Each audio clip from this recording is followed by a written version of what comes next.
Gareth, good afternoon to you. I mean, was it as you'd expect? He demolished him in 11. What did you think? Good afternoon, James, Simon, Danny. Hi, mate. It was a great fight, actually, made even better by the tactics of Caleb Plant, who decided not to stand toe-to-toe with Canelo and kept it very close in rounds all the way through the fight. I thought Canelo always had the edge. But this guy's special, and what we call the championship rounds, towards the end of the 10th, the 11th, he took it to Caleb Plant and proved that he is a spectacular fighter. At 31 and a 4-weight world champion in his 60th fight, having turned pro at 15. He is one of the most outstanding exponents of the sport I think we've ever seen. And he's got every chance of going on to be one of the all-time greats. It depends who he fights now and where he goes, but he's got to keep... he had a couple of easy defenses earlier in the year. Then he had Billy Joe Saunders. This Plant fight was difficult for him because he's 5'8" and he's not naturally a super middleweight. And Plant used his reach advantages and his height advantages. But for me, Canelo's got to keep fighting bigger men if he can create a legacy where we maybe do talk about him as the greatest Mexican ever after the likes of, he'd never say it, after the likes of Julio Cesar Chavez and others. I mean, it begs the question. I mean, you know this the boxing game inside out, Gareth. Is there anybody out there who could remotely come close to beating him? Oh, absolutely there is, but it probably at light heavyweight. And I'd say probably Artur Beterbiev, who's built like a tank. He's got more hair on his chest than Tom Selleck had in his pomp.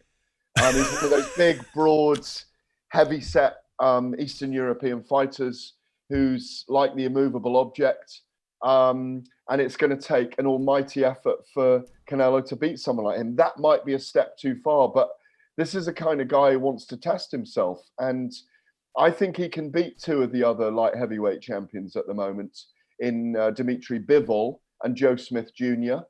But should we be looking at, even though he's 39, the Golovkin trilogy in Las Vegas on May the 5th, Cinco de Mayo weekend, where, you know, traditionally, it's the biggest pay-per-view weekend with the September Mexican holiday of the year. So there are options out there. And there are a couple of Brits out there who I'd mention as well. I'm sure they're on your lips as well, that he could fight them as well and maybe have a fight in the UK. I mean, at the moment, he's probably the highest grossing sports star in the world, is he not? I mean, he is the man. Undoubtedly, he is the biggest name in world sport.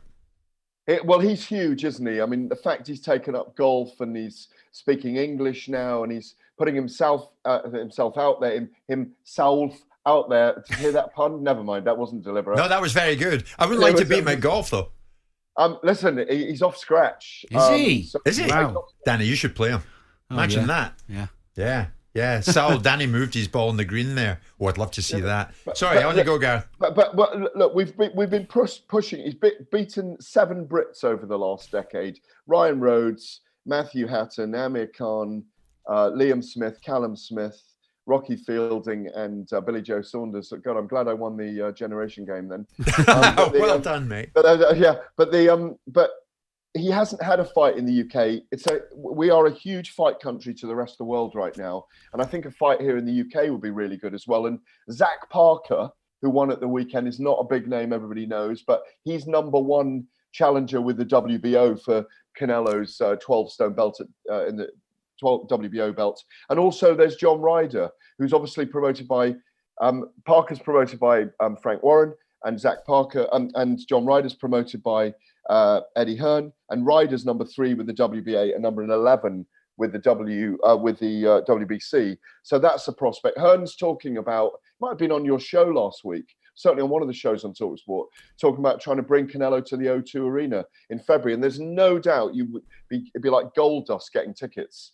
Yeah, for that, because he'd be on tour here. It would be the Canelo show, wouldn't it? You know, Gareth, I know Canelo's amazing, and you know, right to eulogise about him. But am I right in saying that one of the Triple G fights he actually should have lost? Oh no, the first fight he undoubtedly lost 8 rounds to 4 or 7 rounds to 5. It was a disgusting split draw on the night, so would that not be the fight then, really, to just cement that he's better? That's a good point, Danny. That would be the one, surely. I think so. It's whether he takes a fight. They will definitely. That fight is a Cinco de Mayo Las Vegas fight, in my view. So put him there with Golovkin on May the 5th. Does he fight in the interim in the UK at the O2 Arena against John Ryder or Zach Parker? Does he take another opponent in America, one of the other super middleweights, one of the other decent super middleweights? We don't know yet. The thing they've got to negotiate with Golovkin, and you are right, Danny, to point that out. I pointed out in my report this morning in the Telegraph as well that is a loss in my view. It's a loss in most boxing fans' view. He avenged that in, or we'll put the record straight rather in the second fight.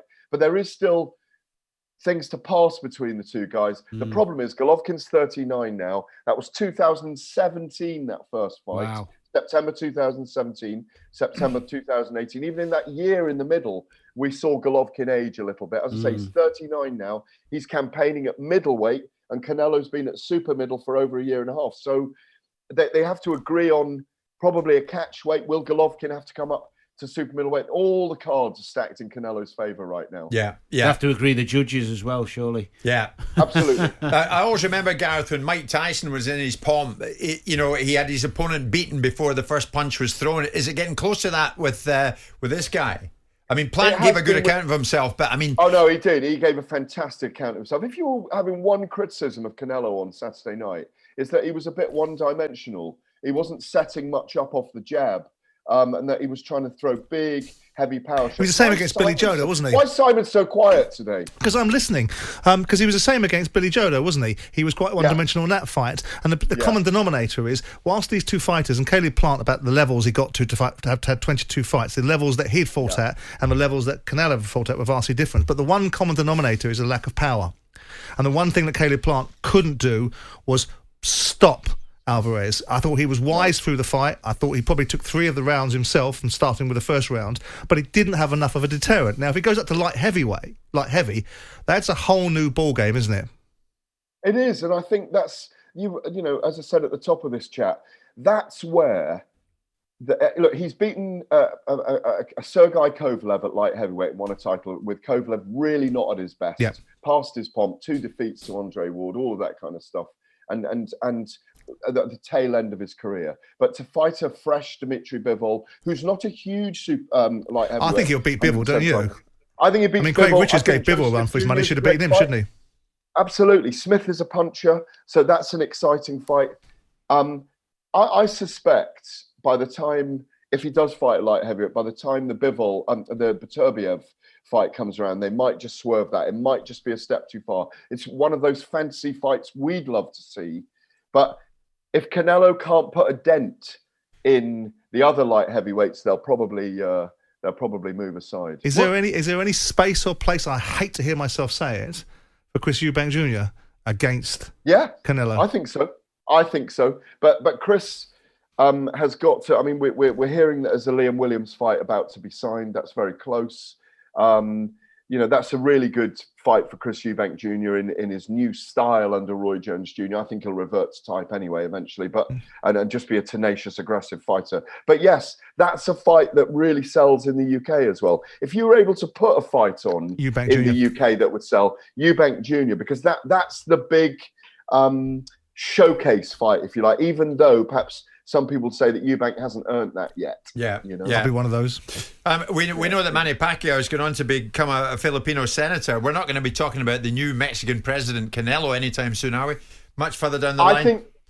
I think he's too into sport to be into politics. He loves riding his horses out on the plains and the campfires, and he's not someone that messes too much with other people's business.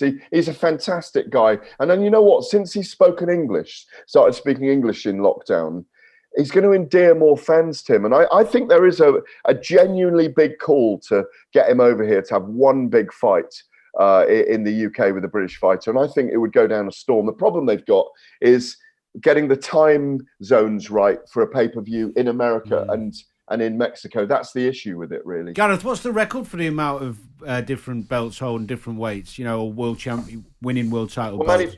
Well, obviously Saul's got 4, but Saul Canelo Alvarez got 4, but Floyd Mayweather was 5 weight divisions. Manny Pacquiao's the record holder with 8. And in women's boxing, Amanda Serrano with 8. From all the way from flyweight up to light middleweight. Yeah. Wow. Jim White and Simon Jordan. Monday to Thursday morning, 10 till 1. On AM, on DAB, via the talkSPORT app and on your smart speaker. talkSPORT.